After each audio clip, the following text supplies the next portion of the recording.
ኣብ 2018 ዓመተ ምህረት ናብ ዓለም ለኻዊ ዕዳጋ ካብ ዝተዘርግሓ መጽሓፍቲ ሓንቲ ዝኾነት Can't Hurt Me ዘርእስታ ልዕሊ 10 ሚልዮን ቅዳሕ ሽያጥ ዝረኸበት ንሚልዮናት ሰባት ዘነቓቕሐት ኣዝያ ኣደናቒት መጽሓፍ እያ።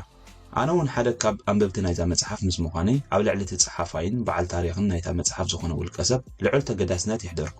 እቲ ምንታይሲ ኣብታ መጽሓፍ ተጻሒፉ ዘሎ ታሪኽ ንምእማኑ ዘጸግም ሓርገጽጎጽ ዝበዝሖ ህይወትን በቲ ሓደ ወገን ድማ ሞራልካ ሓፍ ተብል ዛንታ ስለ እትደስስ እያ። ጸሓፊ ናይዛ መጽሓፍን ዋና ናይዚ ታሪኽን ዝኾነ ዴቪድ ጋጊንስ ኣብ ማሕበራዊ ሚድያ ቀጻሊ እናጎየየ ንሰባት እናተባብዐ ኣብ ወተሃደራዊ ህይወት እንከሎን ስፖርት እናሰርሐ ንሪኦ ኢና። ንዕኡ ዝምልከት ቪድዮ ናባኹም ነብሎ። I've trained 99% of my life alone. No one pat me on the back. I did all of the work alone. No one can motivate me. Where is it? Oh, I don't need it.